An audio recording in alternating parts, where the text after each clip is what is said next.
moving from shifting from Eastern philosophy into ancient philosophy within the context of the Symbiotic Panentheism. Ancient philosophy and the nature of reality.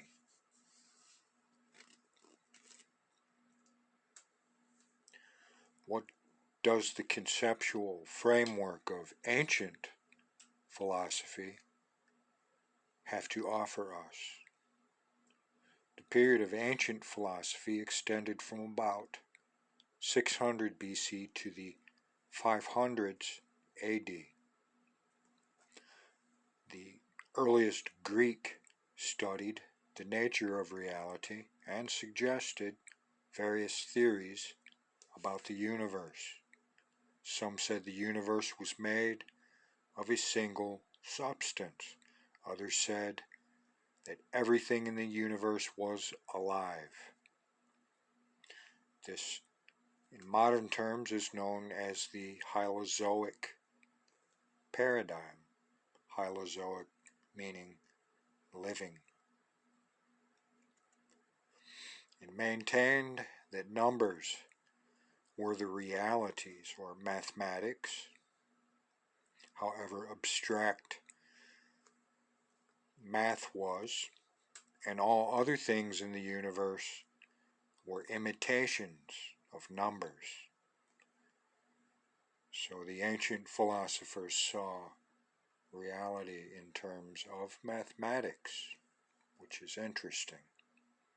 From the World Book Encyclopedia, page 348, concerning ancient philosophy.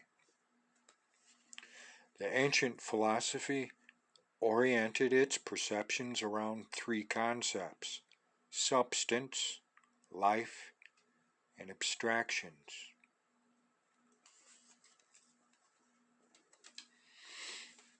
The universe was being divided into three distinct categories.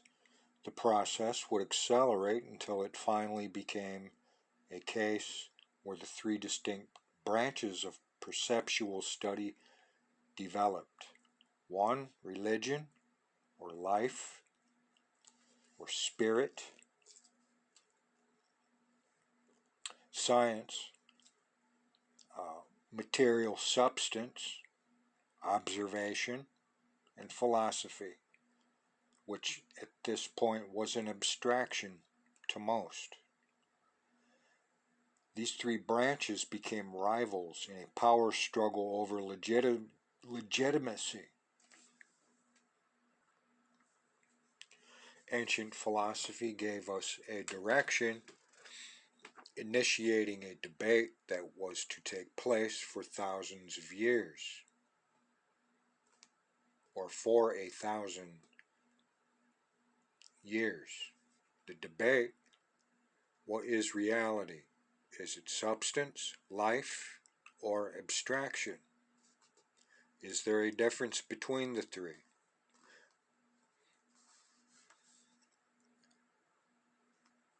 It was not the debate that was important, but the product of the debate.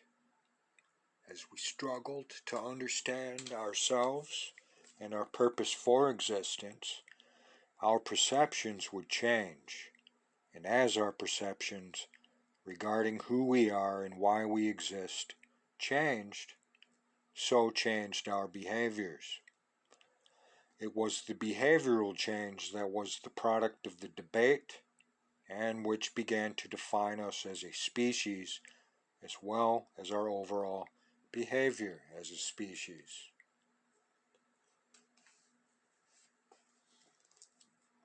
The further our perceptions extended regarding the size of existence, or the importance of life, the more compassionate we became.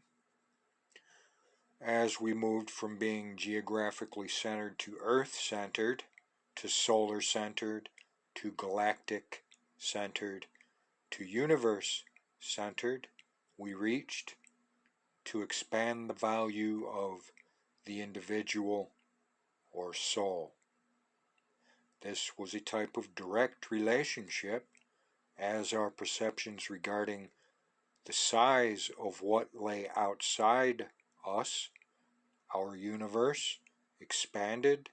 The value of what lay inside us, the soul, the individual, also expanded.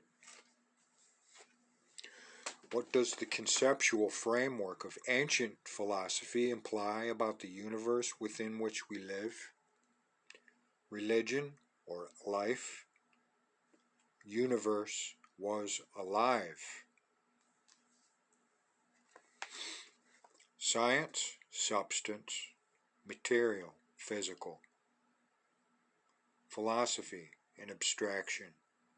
In ancient times, we had a living universe, and today we have a causative force, Mother Nature.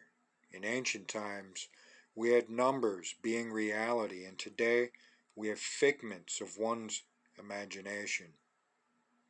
In ancient times, we had earth, air, fire, water, the four main elements, and today we have matter, energy, antimatter, anti-energy.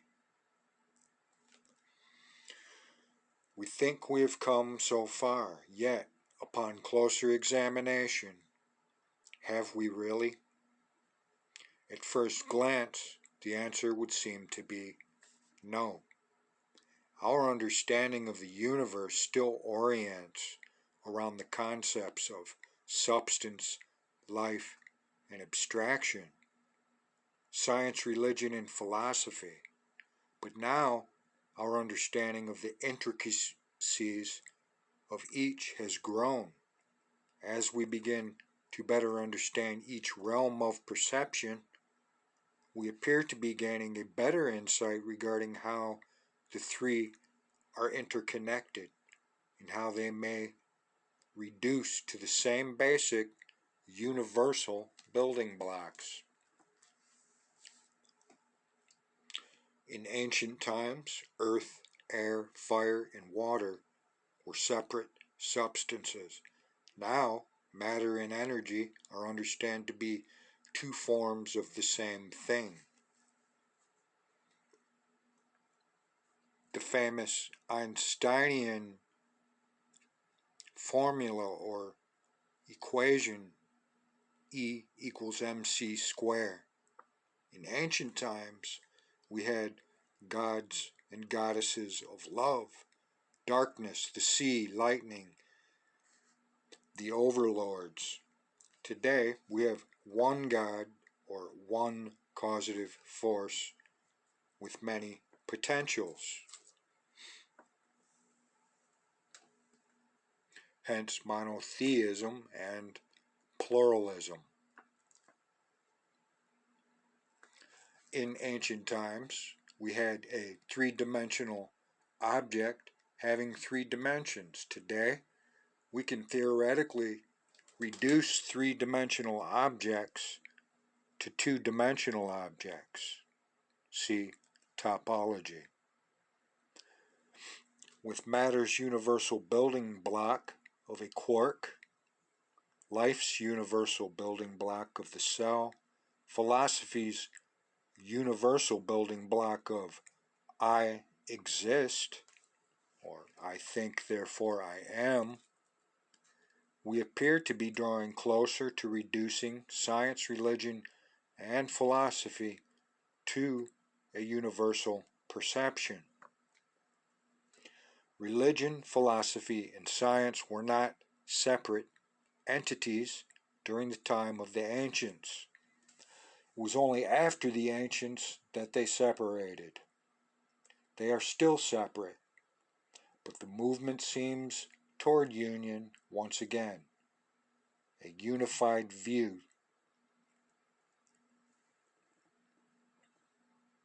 of a living universe, or Hylozoic.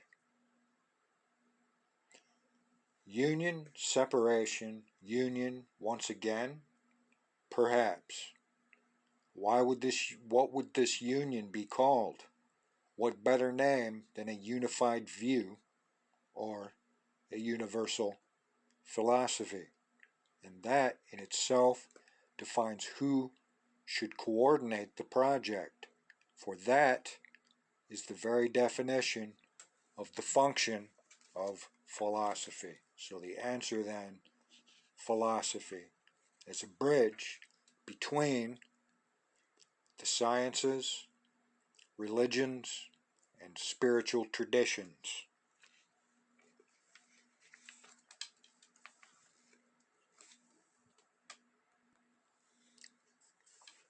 How do the concepts of ancient philosophy reinforce the concept of panentheism? Science, substance, the universe was made of one single substance. Philosophy, in its emergence, was an abstraction, religion, life. Today, we can scientifically visualize how the universe could be reduced to nothing and thus be created from nothing, or ex nihilo. Now we can scientifically visualize how awareness could leave a causative force and go back to a causative force. Awareness being consciousness itself.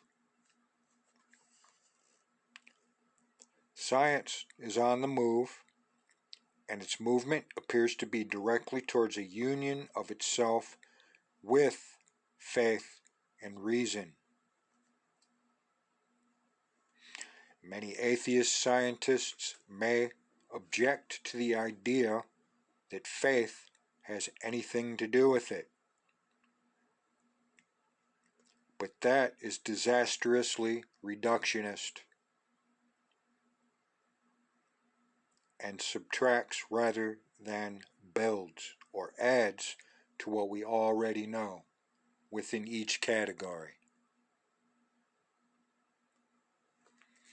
The movement has begun towards a unified view, not of science, religion, or philosophy, but of all three. Philosopher, psychologist Ken Wilber calls this integral theory, which is fascinating in and of itself. The movement has begun towards a consensus of opinion of the three fields: science, religion, and philosophy.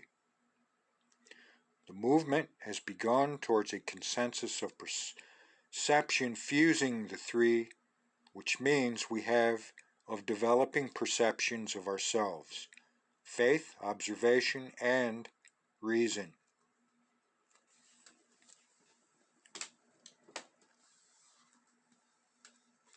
All appear to be moving towards the perception that there is a greater reality than our perceived reality,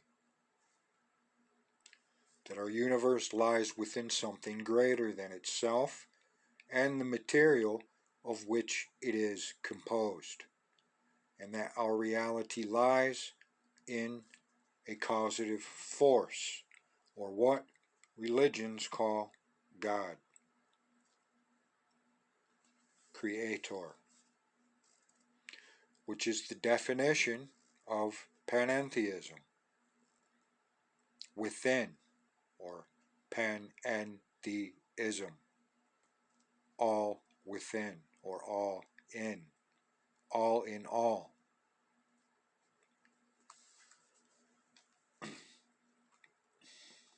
If these three areas merge to build a model of existence and a temporary consensus as to why we, you and I, exist,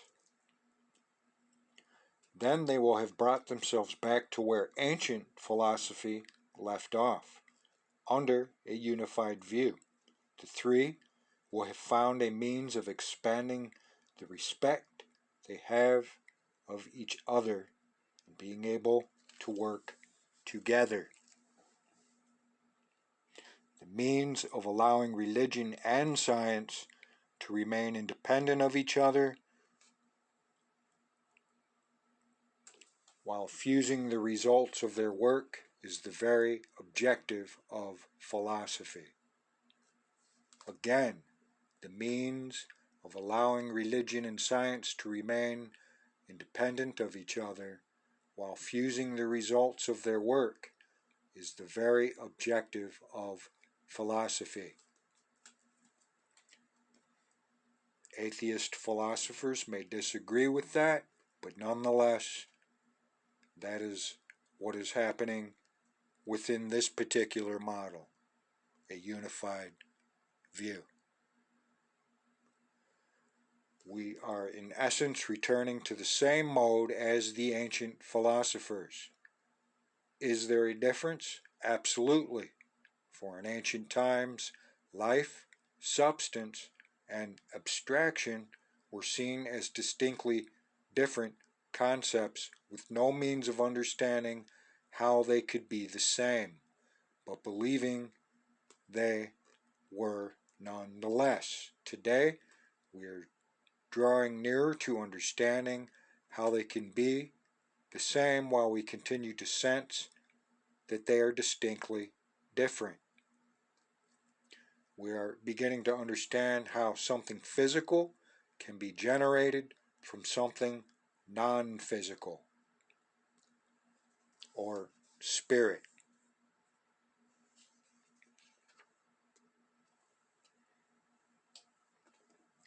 What does ancient philosophy reinforce about the significance of existence, life? Philosophy is an abstraction. Numbers, mathematics were the realities of the universe. Religion, life, science, substance. If numbers were the true reality of the universe, then numbers such as 1, 2, 3 were elements of such a universe. It was not the number itself that was the entity, it was the concept. The written numeral was hieroglyphic, a piece of chalk spread out on a piece of slate, leaving the impression of a number symbol. If it was the concept of the number, not the numeral, that was the essence of reality, then even the ancients recognized the perception of existence being a summation of its parts. The concept of holism, oneness, the number one, was in essence the concept of the individual or the soul. The concept of two-ness, the number two, was the concept of two individuals or souls, and so forth. This would lead to the concept that the whole had no choice but to be the total of all the numbers.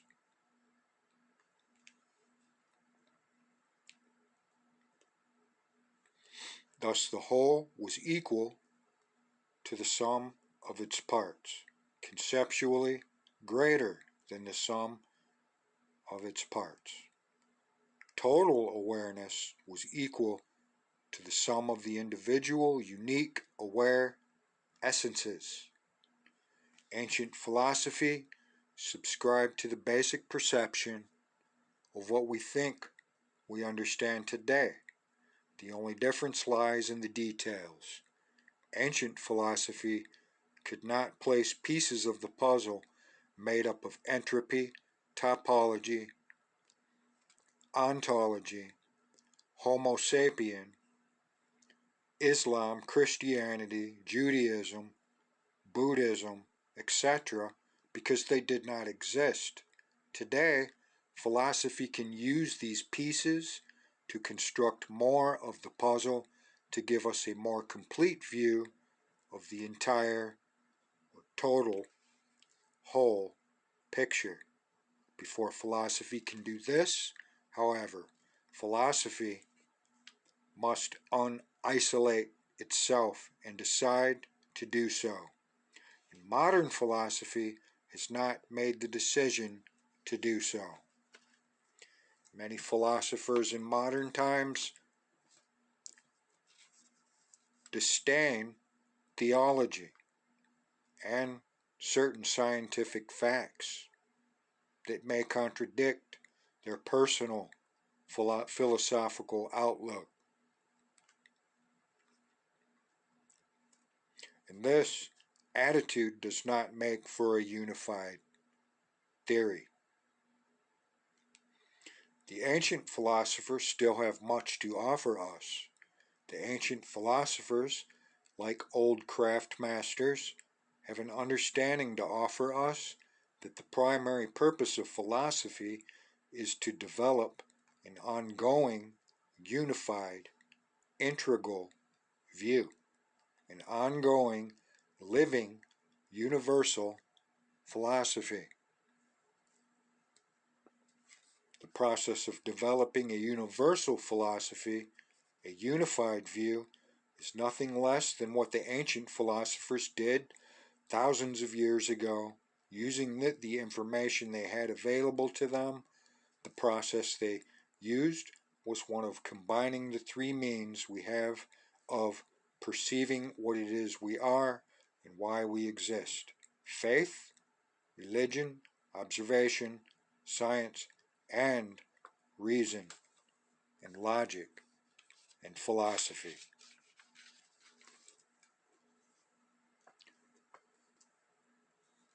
How does the ancient philosophy help us understand what life is? Religion, life, the universe was alive. Science, substance, the universe was made of a single substance. Philosophy, as yet not developed or emerging, an abstraction. Life seemed to be the primary focus of ancient philosophy. The universe was alive. A living universe was made up of one substance, essence. A living universe is an abstraction. The ideas are really Hinduism without the same, and the means of functioning best within life was basically concluded to be what modern religions say today: the reduction of suffering, Buddhism, love one another, Christianity, and justice, Islam. They then went on to say the means of reinforcing our adherence to these concepts is by thinking clearly, ontology, and by observing what goes on around us, science. Ancient philosophy provided the base, and we have, over time, proceeded to reinforce their concepts. This is not to say they all had all the answers, for they were as perplexed as we are today.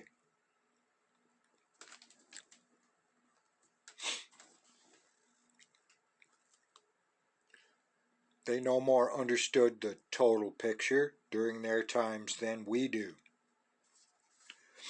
That can change, however, if we start asking more universal questions, such as, what is life and why does it exist? But one may say, we have been asking these questions forever. That's true. However, we have not been accepting the concept that the answer may never be fully understood. All we can hope for is answering the question to the best of our ability for any particular point in time. We must then realize that temporarily accepting this model will allow us to move on with the task of gathering more knowledge in order to further understand life and its relationship to the whole picture, our relationship to the whole, and how we can best accomplish our perceived purpose for existing.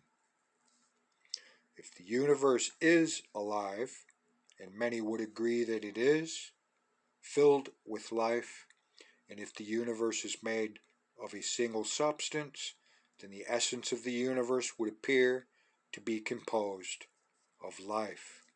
The most complex forms of life we know is human, a physical being filled with abstract emotions and reasoning. The implication is that life is the abstract sense of awareness. This leads to the idea of total awareness being composed of its parts, individual pieces of awareness, individuals, you and I, together. What does ancient philosophy have to offer us as individuals? Science, substance, the universe was made of a single substance. Philosophy, abstraction, numbers, mathematics were the realities of the universe. Religion, life. If the universe is teeming with life, then the universe is a niche for living things. But niches do not exist in isolation.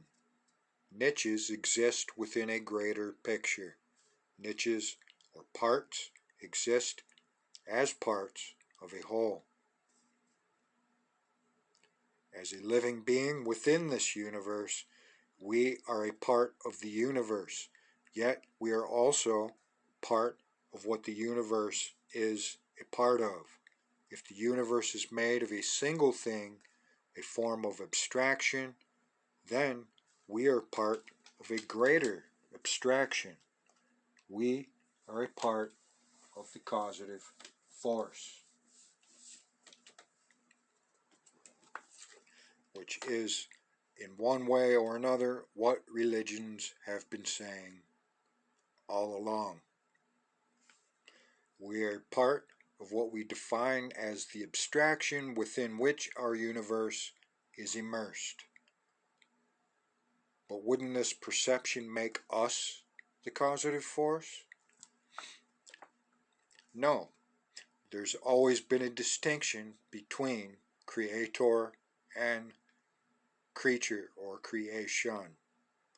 No, it wouldn't make you the causative force any more than your foot is you. No more than a cell of your body is you. We can say that the foot is human, we can say a cell is human, but we cannot say the cell is a human, is you. But wouldn't the perception of being a part of the whole give us the power of the whole? Does a cell or a foot have the ability to do what you do? But doesn't that make us a part of the whole, which gives us no control over our lives and existence? That would be the case should the causative force be a limited and simplistic life form, as we humans are. The primitive perception of a causative force, or God, however, was rejected by us thousands of years ago. If the universe can be destroyed, so can life if it is just a form of matter, energy, antimatter, and energy. But the ancients did not feel we were four items. Rather, they felt the four could be eventually reduced down to one substance. By saying the one substance was the concept of numbers, they were saying that the one substance was your essence, life force, spirit, soul, my essence, the essence of others. Life was a form of abstraction. Why do we exist in this state? Is this universe separated from the whole while remaining within the whole? That is one of the primary questions we need to address in order to understand. For with understanding comes direction. Focused direction is the key to accelerating the progress we have made towards becoming proficient at what it is we define as our function and responsibility in life.